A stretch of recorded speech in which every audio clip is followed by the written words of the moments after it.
ಸ್ನೇಹಿತರೆ ನಮಸ್ಕಾರ. ನೀವೇನು ನೋಡ್ತಾ ಇದ್ದೀರಾ, ಈ ತೋಟ ಬಂದ್ಬಿಟ್ಟು ಕ್ಯಾಪ್ಸಿಕಮ್ ತೋಟ 36 ದಿನದ ಕ್ರಾಪ್ ಆಗಿರುತ್ತೆ ಇವತ್ತಿಗೆ. ಸೊ ಈ ತೋಟ ಬಂದ್ಬಿಟ್ಟು ನಮ್ಮ ರೈತರಾಗಿರುವಂತಹ ಬಾಲಕೃಷ್ಣನ್ ಅವ್ರದ್ದು ಹೊಸೂರಲ್ಲಿರುವಂಥ ತೋಟ. ಸೊ ಈ ತೋಟದ ಬಗ್ಗೆ ನಾನು ನಿಮಗೆ ವಿವರವಾಗಿ ಹೇಳೋದಾದರೆ, ಸೊ ಈ ತೋಟದಲ್ಲಿ ಬಂದು ಫಸ್ಟು ವಿಲ್ಟ್ ಪ್ರಾಬ್ಲಮ್ ಜಾಸ್ತಿ ಇದೆ ಮತ್ತು ವೈರಸ್ ಜಾಸ್ತಿ ಇದೆ ಅಂತ ನಮ್ಮ ರೈತರು ನಮ್ಗೆ ಹೇಳಿದರು. ಸೊ ಈ ತೋಟದಲ್ಲಿ ಕ್ಯಾಪ್ಸಿಕಮ್ ಬೆಳೆಯೋಕ್ಕಾಗೋದಿಲ್ಲ ಸರ್ ಅಂತ.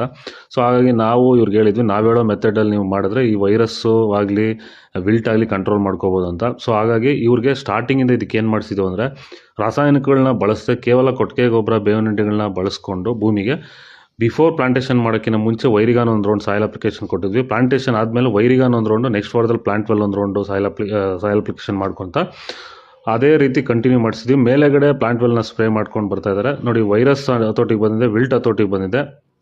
ನೀವೇನಾದರೂ ಕ್ಯಾಪ್ಸಿಕಮ್ ಬೆಳೆಗಾರ ಆಗಿದ್ದು ಅಥವಾ ಟೊಮೊಟೊ ಬೆಳೆಗಾರು, ಹೂವಿನ ಬೆಳೆಗಾರು, ತರಕಾರಿ ಬೆಳೆಗಾರ ಆಗಿದ್ದು ನಿಮ್ಮ ತೋಟದಲ್ಲಿ ಏನಾದರೂ ಈ ರೀತಿ ವಿಲ್ಟ್ ಸಮಸ್ಯೆ, ವೈರಸ್ಸು, ಅಂಗಮಾರಿ ಸಮಸ್ಯೆಗಳಿದ್ದು ನೀವು ರಾಸಾಯನಿಕ ಮೆಥಡ್ಗಳಲ್ಲಿ ಇದನ್ನು ಹತೋಟಿ ಮಾಡೋಕ್ಕೆ ಸಾಧ್ಯ ಆಗ್ತಾಯಿಲ್ಲ ಅಂದರೆ ದಯವಿಟ್ಟು ನೀವು ನಮ್ಮನ್ನು ಸಂಪರ್ಕ ಮಾಡ್ಬೋದು.